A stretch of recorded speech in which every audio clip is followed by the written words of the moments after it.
नमस्कार, India voice देख रहे हैं आप और मैं हूं आपके साथ शिवम दुबे। वक्त तो चला है रिपोर्टर लाइव का, जहां दिन भर की तमाम बड़ी खबरों की जानकारी हमारे संवाददाता ग्राउंड जीरो से सीधे आप तक पहुंचाते हैं।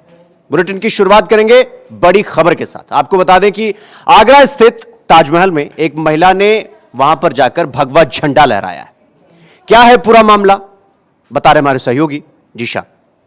सावन के महीने में ताजमहल लगातार सुर्खियों में है। आपको बता दें कि 2 दिन पहले भी मथुरा के रहने वाले 2 युवकों ने ताजमहल के मुख्य मकबरे पर पहुंचकर गंगाजल चढ़ाया था। वहीं आज एक महिला ने, जो हिंदू महासभा की महिला बताई जा रही है, उसने ताजमहल पर पहुंचकर आज जो भगवा झंडा है उसको लहराया और वहीं उसका दावा है कि बोतल में उसने गंगाजल भी चढ़ाया है। हालांकि उस युवती को, जो महिला है, उस महिला को सीआईएसएफ ने कस्टडी में ले लिया है और स्थानीय पुलिस के सुपुर्द भी कर दिया गया है। हालांकि इस तरीके का जो विवाद है ताजमहल से जुड़ा हुआ लगातार उठता रहा है। हिंदूवादी नेताओं के द्वारा ये लगातार दावे किए जा रहे हैं कि ताजमहल तेजो महल्ले है और सावन का पवित्र महीना है, इसमें जलाभिषेक करने की अनुमति दी जाए। अपने सहयोगी उमर के साथ जीशान अहमद, इंडिया वॉइस, आगरा। तो अयोध्या में हुए मामले के बाद जो पीड़िता है उसको बेहतर इलाज के लिए अब लखनऊ रेफर किया गया है। कैसी है उसकी तबीयत, क्या हालात है, बता रहे हमारे सहयोगी विनय। तो अयोध्या के भदरसा में गैंग रेप का कांड हुआ था और जो पीड़िता का इलाज जो है जिला महिला चिकित्सालय में चल रहा था, और उसकी हालत धीरे धीरे बिगड़ती जा रही थी और हालत बिगड़ने के दौर जो है यहाँ के जो डॉक्टर है उन्होंने जो है इसको रेफर कर दिया है ट्रामा सेंटर लखनऊ के लिए। और यहाँ पे क्योंकि मुख्यमंत्री से कार्यालय से इसकी मॉनिटरिंग हो रही है, तो उसको देखते हुए जो है ट्रामा सेंटर रेफर किया गया है और लखनऊ के क्वीन मैरी में उसका इलाज जो चल रहा है। और यहाँ से जो है डॉक्टरों की टीम जो गई हुई है, साथ में सीएमओ संजय जैन भी गए हुए हैं। तो इस तरीके से माना जा रहा है कि उसका इलाज जो है बेहतर ढंग से हो, क्योंकि उसको जो कांड हुआ है उसको लेकर के जो है मुख्यमंत्री पूरी तरीके से जो अलर्ट मूड पे भी है, इसलिए प्रशासन किसी प्रकार की लापरवाही नहीं करना चाह रहा है। और इसलिए पीड़िता का इलाज जो है लखनऊ के क्वीन मैरी में जो है कई डॉक्टरों की टीम के बीच में उसका इलाज होगा। अब ये देखने वाला होगा कि जो टीम है उसके इलाज में कितना बेहतर सुधार होने की उम्मीद पाई जाती है। सहयोगी रमेश पांडे के साथ विनय मिश्रा, इंडिया वॉइस। तो उत्तराखंड में आई आपदा में लगातार जो लोग फंसे हुए हैं केदारनाथ में, उनको लगातार रेस्क्यू किया जा रहा है और अभी भी लगातार रेस्क्यू ऑपरेशन जारी है।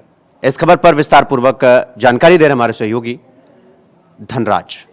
उत्तराखंड के केदारनाथ में रेस्क्यू अभियान अभी भी जारी है, यानी कि आज 5 दिन हो चुके हैं और लगातार रेस्क्यू अभियान वहां पर चल रहा है। और जो टीमें हैं, एनडीआरएफ की टीम की बात करें, एसडीआरएफ की टीम की बात करें या आपदा प्रबंधन की टीम की बात करें, तमाम टीमें वहां पर रेस्क्यू अभियान में जुटी हुई हैं। और वही देखिएगा कि अभी तक देखा जाए तो लगभग 10,000 लोगों को रेस्क्यू कर लिया गया है और अभी भी कुछ लोग वहां पर फंसे हुए हैं। और आज जो केंद्र से सहायता मांगी गई थी, यानी कि केंद्र से जो सहायता मिली थी हेलीकॉप्टर की, जिसमें चिनकू और M1 हेलीकॉप्टर उत्तराखंड सरकार को दिए गए थे, जिन्होंने आज अपना रेस्क्यू अभियान शुरू किया और जिन्होंने अभी तक देखा जाए तो आज 133 लोगों को सुरक्षित निकाला है।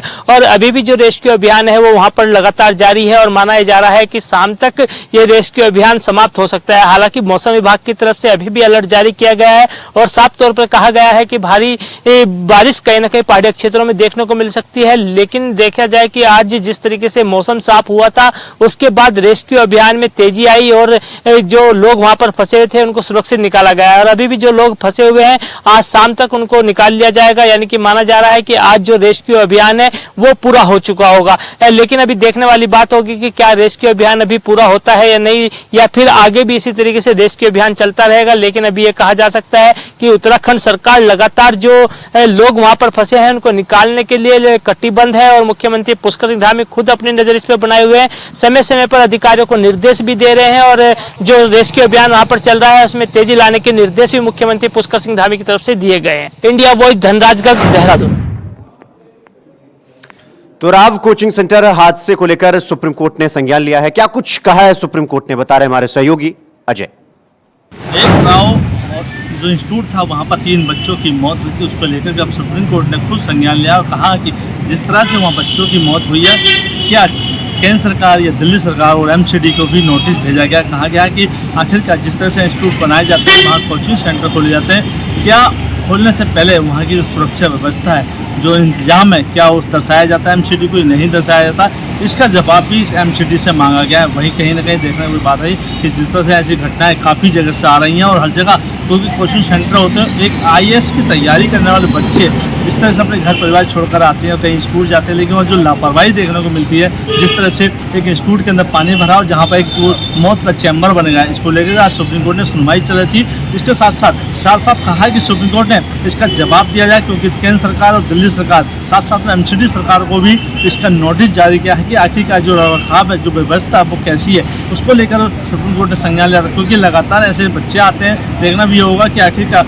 क्या इन नोटिस के जारी अब जब सुप्रीम कोर्ट ने संज्ञान लिया कि दिल्ली सरकार का क्या जवाब देती है या केंद्र सरकार क्या इसका मांग करती है, या फिर एमसीडी क्या इसकी तैयारियों के साथ जो जायजा लिया गया था और अभी भी उनको एमसीडी को सौंपा गया है कि लगातार कहीं ना कहीं पूरी जांच होनी चाहिए और जिस तरह से जगह जगह चैम्बर बने हैं उनकी पूरी तरह व्यवस्था देखनी चाहिए कि आखिरकार वहाँ पर सुरक्षा कैसी है, किस तरह से बच्चों को पढ़ाया जा रहा है, किस तरह से वहाँ पे व्यवस्था है कि लोग निकल सकें, क्या सुरक्षा नहीं है। ऐसे में संज्ञान लेते हुए सुप्रीम कोर्ट ने तीनों को नोटिस जारी किया। अब देखना होगा अगली सुनवाई में क्या दिल्ली सरकार और केंद्र सरकार इसका कोई जवाब देती है या नहीं देती है। संजय चौहान। तो वहीं हमीरपुर स्थित एक फैक्ट्री से निकलते वक्त वहां के जो कर्मचारी हैं वो जब निकल रहे थे उस वक्त हादसा होता है और उस हादसे में उनकी मौत हो जाती है। कैसे यह हादसा हुआ है, क्या कुछ वहां की खबर है, पूरी बता रहे हमारे सहयोगी रुपेश। हमीरपुर थाना क्षेत्र के फैक्ट्री एरिया हिंदुस्तान यूनिलीवर पर जिन्होंने जाम लगाया और कल एक युवक की मौत हो गई थी एक्सीडेंट में, उसी को लेकर वो जो युवक था वो हिंदुस्तान यूनिलीवर पर कर्मचारी था, उसी को लेकर जब उनके परिजनों को सूचना नहीं दी गई तो इसके बाद जैसे ही परिजनों को सूचना मिलती है तो वो हिंदुस्तान यूनिलीवर गेट के बाहर जाम लगा देते हैं और वहाँ से आवागमन ठप कर देते हैं। इसी को लेकर जैसे ही सुमेरपुर थाना पुलिस मौके पर पहुँचती है तो उनके परिजनों को समझाती है, लेकिन परिजन नहीं मानते हैं। इसके बाद जो हिंदुस्तान यूनिलीवर के मैनेजर हैं उनको आश्वासन देते हैं और इसके बाद हिंदुस्तान यूनिलीवर के मैनेजर ने 40,000 रुपये उनके अंतिम संस्कार के लिए दिए और उनको आश्वासन दिया है कि जो भी उनका मुआवजा है वो उनको मिलेगा। इसके बाद परिजनों ने वहाँ से जाम खोला, इसके बाद डेड बॉडी को अंतिम संस्कार के लिए ले गए। इंडिया वॉइस से रुपेश गुप्ता, हमीरपुर। समाजवादी पार्टी के राष्ट्रीय अध्यक्ष अखिलेश यादव के खिलाफ लखनऊ में पोस्टर लगाए गए हैं बड़े बड़े। क्या कुछ है उस पोस्टर में ऐसे और क्यों लगाया गया है पोस्टर, मामला क्या है, बता रहे हमारे सहयोगी आसिफ। यूपी के अयोध्या में गैंगरेप मामले को लेकर सियासत और भी तेज हो चली है। सपा प्रमुख अखिलेश यादव के डीएनए और नार्को टेस्ट के बयान को लेकर बीजेपी पूरी तरह से आक्रामक हो गई है। राजधानी लखनऊ के 1090 चौराहे पर बीजेपी की महिला नेता ने समाजवादी पार्टी को घेरने के लिए होर्डिंग लगा दी। इस होर्डिंग में दिवंगत मुलायम सिंह यादव पर तंज भी कसा है। बता दें कि बीते दिनों अयोध्या में किशोरी के साथ गैंगरेप का एक मामला सामने आया, जिसमें सपा नेता मुईद खान आरोपी निकले। आरोपी के घर यूपी सीएम योगी आदित्यनाथ के निर्देश पर बुलडोजर भी चला। इसी बीच सपा प्रमुख अखिलेश यादव ने आरोपियों का नार्को और डीएनए टेस्ट कराए जाने की मांग भी की। सपा प्रमुख अखिलेश यादव ने इशारों में योगी सरकार को घेरने की कोशिश भी किया और साथ ही साथ यह भी कहा कि इसमें पीड़िता की सुरक्षा की जाए, साथ ही साथ उसके स्वास्थ्य का भी ध्यान रखा जाए। सपा प्रमुख अखिलेश यादव ने पीड़िता को आर्थिक सहायता दिए जाने की मांग भी किया। सपा प्रमुख अखिलेश यादव के इस बयान के बाद बीजेपी पूरी तरह से आक्रामक हो गई। Deputy CM Keshav Prasad Maurya, cabinet मंत्री संजय निषाद समेत कई मंत्रियों ने सपा प्रमुख अखिलेश यादव को घेरने की कोशिश किया। इसी बीच राजधानी लखनऊ के 1090 चौराहे पर एक होर्डिंग लगा दी गई। यह होर्डिंग बीजेपी की महिला नेता श्वेता सिंह ने लगाया। श्वेता सिंह ने इस होर्डिंग में लिखा कि लड़के हैं, गलती हो जाती है और साथ ही साथ डीएनए टेस्ट के बारे में भी इंगित किया और नीचे लिखा कि मोहित हैं, गलती हो जाती है। इस पोस्टर के जरिए समाजवादी पार्टी को घेरे में लेने की कोशिश की गई है। और साथ ही साथ वर्ष 2014 में दिवंगत मुलायम सिंह यादव ने एक बयान दिया था कि लड़के हैं गलती हो जाती है। यह बयान एक सजा के मामले में दिया गया था, जिसमें गैंगरेप के आरोपियों को अदालत की तरफ से सजा दी गई थी। इस बयान का भी जिक्र इस होर्डिंग में किया गया है। फिलहाल जिस तरह से अब अयोध्या गैंगरेप मामले को लेकर सियासत पूरी तरह से तेज हो गई है, वार पलटवार का दौर चल रहा है। फिलहाल अब इस मामले में पीड़िता को राजधानी लखनऊ भेज दिया गया है, जहां पर उसकी समुचित उपचार की व्यवस्था हो। जिस तरह से इस गैंगरेप मामले में पक्ष और विपक्ष पूरी तरह से एक दूसरे पर आक्रामक हैं, इससे सियासी हलचल भी तेज हो गई है। सहयोगी इसरार के साथ आसिफ बेग, इंडिया वॉइस, लखनऊ। तो वहीं मेरठ में बहुचर्चित ट्रिपल मर्डर के हत्याकांड में आज कोर्ट ने अपना फैसला सुनाया है। क्या कुछ कहा है कोर्ट ने, बता रहे हमारे सहयोगी शाहरुख। मेरठ के थाना कोतवाली क्षेत्र में ट्रिपल हत्याकांड में आज कोर्ट ने अपना फैसला सुनवा दिया है। आपको बता दें, कोर्ट ने सभी आरोपियों को आजीवन कारावास और 50,000 रुपए का जुर्माना से दंडित किया है। आपको बता दें, 23 मई 2008 को मेरठ के थाना कोतवाली क्षेत्र में इजलाल में ट्रिपल हत्याकांड मामले की वारदात को अंजाम दिया था, जिसमें तीनों बॉडियां बागपत में मिली थी। बागपत के थाने से मेरठ के थाना कोतवाली में मुकदमा दर्ज हुआ था, जिसमें कोर्ट ने इजलाल समेत सारे आरोपियों को जेल भेज दिया था, जिसमें इजलाल 16 साल से सलाखों के पीछे था और अभी 1 साल पहले ही जेल से इजलाल को जमानत मिली थी। आज सभी तारीखों पर विराम लगते हुए आज कोर्ट ने अपना अंतिम फैसला सुना दिया है। कोर्ट ने सभी आरोपियों को आजीवन कारावास और 50,000 रुपए से दंडित किया है। मेरठ से इंडिया वॉइस के लिए शाहरुख सफी की रिपोर्ट। तो पीलीभीत में एक गांव में विकास न होने पर पूरे गांव के लोगों ने मिलकर जिलाधिकारी से शिकायत की है। और क्यों शिकायत की है, क्या कुछ पूरा मामला, जिलाधिकारी की तरफ से क्या कुछ एक्शन लिया गया है, बता रहे हमारे सहयोगी अमित पाल।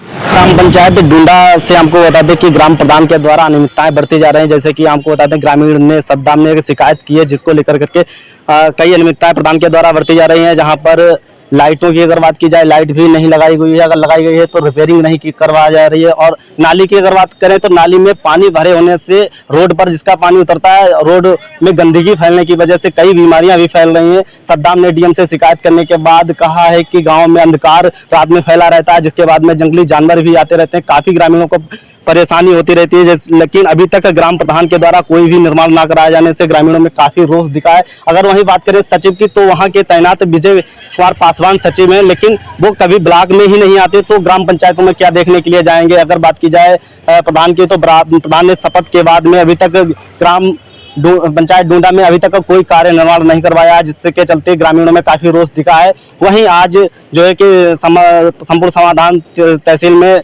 डीएम से शिकायत करने के बाद डीएम ने आश्वासन दिया है कि देखो कार्य कराया जाएगा। अब देखना ये होता है कि किस प्रकार से कार्रवाई होती है, क्या ग्राम प्रधान इस बार खरा उतरता है या नहीं, अगर सचिव के ऊपर क्या कार्रवाई होती है। अब देखना ये होगा कि किस तरह से जो है कि निर्माण किया जाता है ग्राम पंचायत डूंडा में या नहीं। अब देखना ये होगा कि किस प्रकार से प्रधान जो है और सचिव अपनी लाइन पे आते हैं, लेकिन अभी तक कोई भी कार्य नहीं कराया गया, जिसकी वजह से गंदगी हो जाने के कारण जो है रोड पर पानी भरा रहता है, लेकिन जो है प्रधान के द्वारा कोई जो निर्माण नहीं कराया गया है। देखते रहे इंडिया वॉइस, अमित पाल के साथ, कैमरामैन निरंजन मिश्रा के साथ।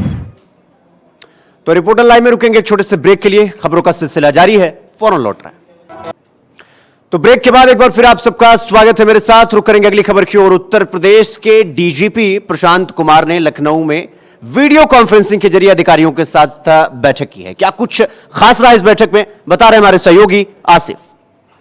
डीजीपी प्रशांत कुमार ने वीडियो कॉन्फ्रेंसिंग के जरिए हाई प्रोफाइल बैठक किया। इस दौरान डीजीपी ने आगामी त्योहार को देखते हुए अपने मातहतों को जरूरी दिशा निर्देश दिया और साथ ही साथ पुलिस भर्ती परीक्षा की समीक्षा भी किया। बता दें कि डीजीपी प्रशांत कुमार और एडीजी कानून व्यवस्था अमिताभ यश ने वीडियो कॉन्फ्रेंसिंग के जरिए हाई लेवल की मीटिंग किया। डीजीपी ने रक्षाबंधन और नाग पंचमी त्योहार को देखते हुए कानून व्यवस्था की समीक्षा किया। इस दौरान डीजीपी ने प्रदेश के सभी पुलिस अधिकारियों को निर्देश दिया कि त्योहार के दौरान यातायात व्यवस्था पूरी तरह से चुस्त दुरुस्त रहे, कानून व्यवस्था में किसी भी प्रकार की अड़चन न हो। और साथ ही साथ डीजीपी ने यह भी निर्देश दिया कि त्योहार के दौरान किसी भी अराजकता से निपटने के लिए पुलिस बल हर समय तैनात रहे। वहीं डीजीपी ने यह भी कहा कि जिस तरह सोशल मीडिया के जरिए माहौल खराब किया जाता है, इस पर भी पैनी नज़र रखी जाए। साथ ही साथ संवेदनशील इलाकों में पुलिस गश्त बढ़ा दी जाए और पुलिस अधिकारी इस पर पूरी नज़र रखें। डीजीपी ने यह भी कहा कि पुलिस भर्ती परीक्षा होने वाली है, इसको लेकर सभी पुलिस अधिकारी पूरी तरह से सक्रिय रहें। पुलिस भर्ती परीक्षा में कोई भी सेंधमारी न कर पाए, इसके लिए खुफिया पुलिस भी पूरी तरह से अलर्ट मोड पर रहे। डीजीपी ने यह भी कहा कि जिस किसी भी जिले में अगर कानून व्यवस्था बिगड़ती है, इसके सीधे जिम्मेदार पुलिस अधिकारी होंगे। इस बैठक में एडीजी, डीआईजी के साथ साथ सभी पुलिस अधीक्षक जुड़े रहे। सहयोगी सरार के साथ आसिफ बेग, इंडिया वॉइस, लखनऊ। रुक करेंगे अगली खबर की ओर। इलाहाबाद हाईकोर्ट ने आज आगरा स्थित जामा मस्जिद विवाद को लेकर आज सुनवाई किया है। क्या कुछ कहा है इलाहाबाद हाईकोर्ट ने, बता रहे हमारे सहयोगी शोएब रिजवी। मथुरा श्री कृष्ण शाही ईदगाह मामले में से जुड़े एक मामले में आज इलाहाबाद हाई कोर्ट में सुनवाई हुई। दरअसल भगवान केशव देव की मूर्तियों के विग्रह को आगरा की जामा मस्जिद की सीढ़ियों में लगाए जाने का आरोप लगाते हुए इस मामले में कोर्ट में अपनी पक्ष रखा गया, जिस पर कोर्ट ने आज सुनवाई करते हुए 12 अगस्त की तारीख लगाई है। दरअसल मथुरा शाही ईदगाह के 18 अलग अलग वाद जो हैं वो कोर्ट में 12 अगस्त से सुने जाएंगे।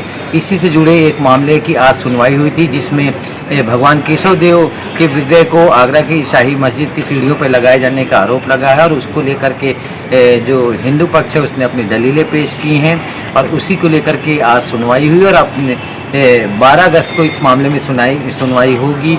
तो कह सकते हैं कि जो ये पूरा मामला है, जो 18 अलग अलग याचिकाएं हैं उसके साथ इस मामले को भी सुना जाएगा। इस मामले में आज कोर्ट ने अपने हिंदू पक्ष के जो वकील हैं उन्होंने अपना पक्ष रखा था, जिस पर कोर्ट ने अब 12 अगस्त की तारीख लगाई है। तो कह सकते हैं कि इस विवाद में कहीं ना कहीं एएसआई से इस पूरे मामले की सर्वे कराने की मांग की गई है, जिसमें ये कहा गया कि जो आगरा की शाही मस्जिद है उसमें जो विग्रह लगाया है वो औरंगजेब के समय में मथुरा से ले जाकर के वहाँ लगाया गया था, जिसको वहाँ वापस पुनः स्थापित किया जाए, इसको लेकर के याचिका की गई, जिस पर अब 12 अगस्त को सुनवाई होगी।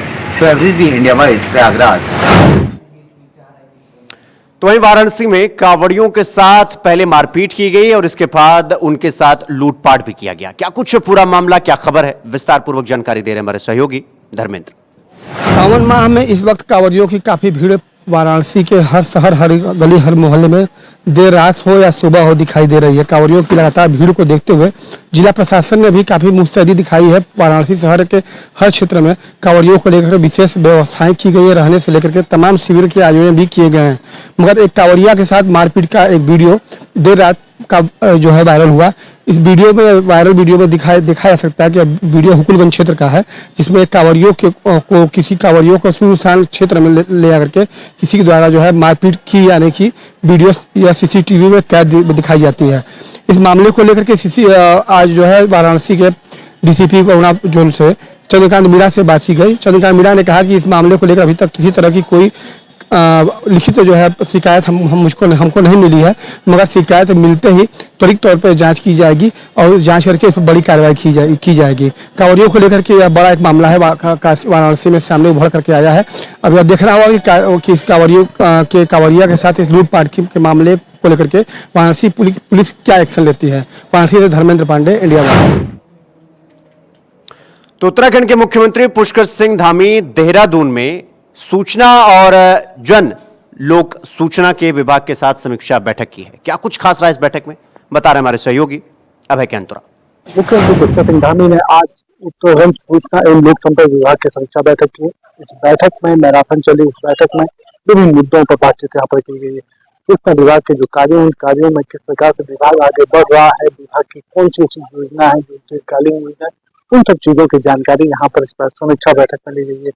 ये समझा जा सकता है कि मुख्यमंत्री पुष्कर सिंह धामी की अध्यक्षता में होने वाली समीक्षा बैठक में विभाग ने अपनी दीर्घकालीन योजनाओं का विस्तार पूर्वक यहाँ पर विवरण मुख्यमंत्री के सामने रखा है, ताकि सरकार की योजनाएं जन जन तक पहुंचकर आसानी हो सके। अभी तक सरकार की जो प्रायोरिटी है कि विकास की योजनाएं गाँव के बैठे दूर क्षेत्र के लोगों तक पहुंच सके, उसमें किस प्रकार से सूचना विभाग अपनी भूमिका अदा कर रहा है, साथ ही विभाग की क्या प्लानिंग है ताकि सरकार के कामों की उल्लेखनीय योगदानों की जनता को भी जानकारी हो सके। इन सब चीजों को लेकर बारीकी से बातचीत यहाँ पर हुई है। ये कहा जा सकता है कि मुख्यमंत्री पुष्कर सिंह धामी जब भी समय मिलता है विभागों की समीक्षा बैठक करते हैं, कोशिश करते हैं कि विभाग की दीर्घकालीन योजनाएं बन सके, जो उत्तराखंड राज्य में विकास में सहायक सिद्ध हो सके। जिस प्रकार से मुख्यमंत्री पुष्कर सिंह धामी काम कर रहे हैं, तो ऐसा समझा जा सकता है कि उत्तराखंड राज्य में जो लक्ष्य चुना उस लक्ष्य प्राप्ति तक जाने के लिए भी हर विभाग भी उसमें अपना सहयोग करते हुए नजर आ रहे हैं।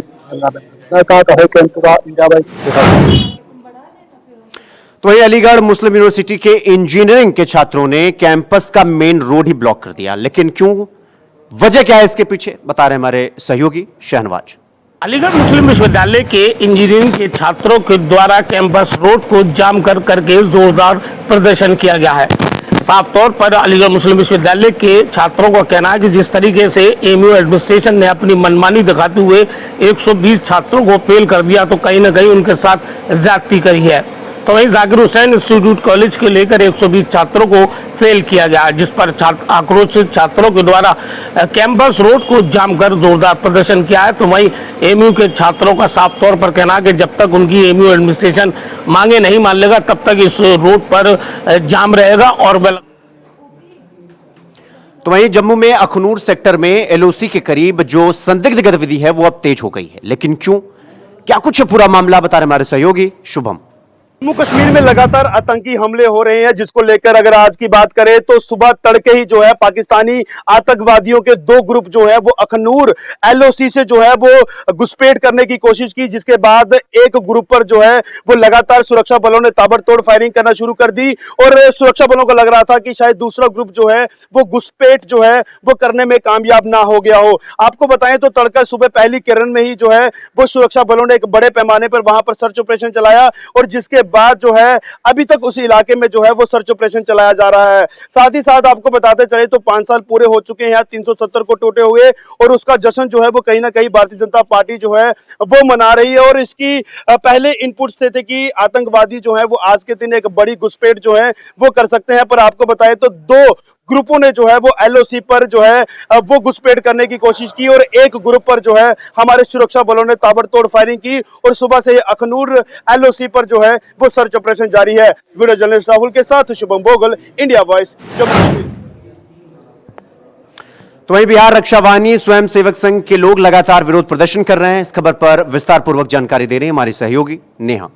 बिहार गृह रक्षा वाहिनी यानी होमगार्ड के जवानों ने आज आरा में जोरदार प्रदर्शन किया। 21 सूत्री मांग को लेकर, अपनी मांगों को लेकर अडिग रहे। यह प्रदर्शन होमगार्ड कार्यालय से निकलकर यह आरा के जेपी स्मारक के समक्ष पहुंचकर धरना में तब्दील हो गया। बता दें कि गृह रक्षा वाहिनी संघ के जो जिला अध्यक्ष है उनके द्वारा कहा गया कि हमारी 21 सूत्री मांग है, जिसे लेकर ज्ञापन सौंपा गया। इसके अलावा सरकार के विरोध में नारेबाजी की गई, साथ ही जो सामान्य वेतन सामान्य कार्य का हवाला दिया गया। साथ ही कहा गया कि जो रिटायरमेंट के बाद इन्हें अभी 1.5 लाख रुपया दिया जाता है, इसे 5 लाख रुपया किया जाए। साथ ही सामान्य काम, सामान्य वेतन, साथ ही सुरक्षा। तो रिपोर्टर लाइव देख रहे थे आप, जहां दिन भर की तमाम बड़ी खबरों की जानकारी हमारे संवाददाता सीधे आप तक पहुंचाते हैं ग्राउंड जीरो से। मगर आज रिपोर्टर लाइव में बस इतना ही। देश और दुनिया की तमाम बड़ी खबरों को देखने के लिए देखते रहिए इंडिया वॉइस। मुझे दीजिए इजाजत, नमस्कार।